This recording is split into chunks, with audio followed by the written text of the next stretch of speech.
Hello, my name is Cameron Hilsman. I am majoring in criminal justice at Eastern Washington University. In 1954, the Comics Magazine Association of America responded to fears of violence in comic books through heavy censorship of content, altering the creative and cultural path of comics. This put the evolution of comics into stasis for little over half a century. Violent video games are under similar scrutiny. In 1999, 2 students opened fire on Columbine High School. In 2012, there was a mass killing at the Century Movie Theater in Aurora, Colorado.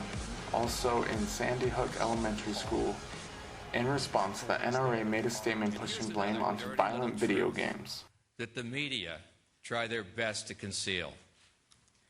There exists in this country, sadly, a callous, corrupt, and corrupting shadow industry that sells and stows violence against its own people through vicious, violent video games with names like Bulletstorm, Grand Theft Auto, Mortal Kombat, and Splatterhouse. Balancing entertainment culture, particularly with the extraordinary realism to video games, movies now, etc., does cause vulnerable young men, particularly, to be more violent.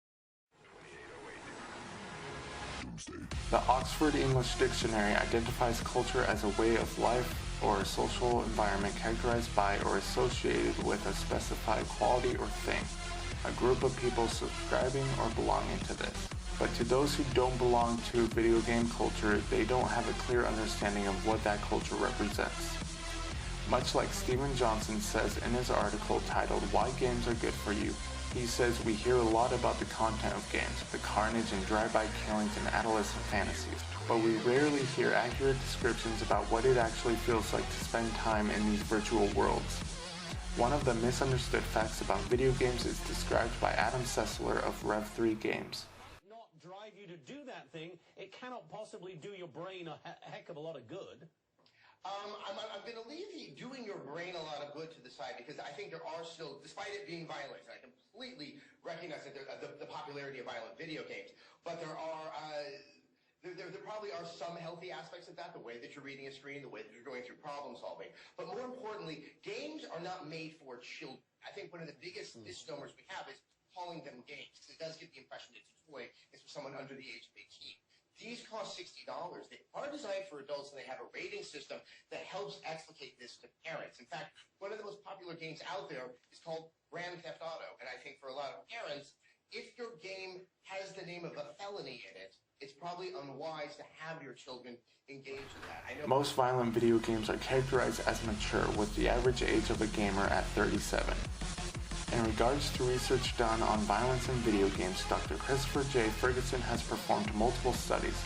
One study was meant to explore whether violent video games had a direct correlating cause to real-world aggression or if the individual's history of familial violence made things worse. The results from this study showed that both short and long-term aggressive behavior did not have a significant effect on the individual to determine a relationship with violent video games and crime. He states that while there seems to be no link between violent video game and violent crime, he does indicate that individuals with a history of violence do seem more interested in violent video games. He concludes that if violent video game exposure is fairly common, drawing such a link may be spurious without clear, consistent evidence. One generation's media becomes the next generation's literature. Michael Ward looks at the growing environment of video games and the surrounding society of violent crime. Ward notices that most crimes decrease in a county as the number of game stores increases. Marcus defends violent video games on a moral basis. He states that characters in video games may look like people, but they lack consciousness or the ability to feel pain. When defending violent video games on the claim that they are training killers, Ward states this argument is weak because there is too little similarity between the acts of violence in games and in real world to maintain that the mechanics are the same in each. He does not equate pulling a trigger to pressing a button or the weight and recoil of a gun to that of a game controller. The gaming culture grows every year. 65% of gamers play with other gamers online.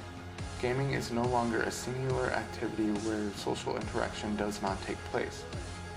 Gaming has evolved from a young boy in his room playing alone to social interaction through Xbox Live, PlayStation Network, and internet voice chat. P.G. Schrader said that valuable skills are being taught through games. In their study, they concluded that immersive environments of massively multiple online games provide a structured context intended to promote the necessary skills to accomplish complex goal-based tasks. Video games are in the middle of a cultural renaissance. To halt that path now could result in another half-century of stasis. Unfortunately, there are bad people in this world and bad things do happen. However, to place singular blame on one outside source that does not have either conclusive or exclusive research supporting a connection of violence is folly. Violent people may seek out violent material as a catalyst, but it is not the cause. Millions of people bought Halo 4 and Call of Duty Black Ops 2, both fairly violent video games. With considering that, logically it makes sense that there would be other, more prevalent factors in an individual's life that caused or had a relationship with violence. Fear destroys culture. Instead, we must use research to find other factors of violence in troubled individuals' lives so that they can be addressed. The renaissance of video game culture should be continuing to flow naturally.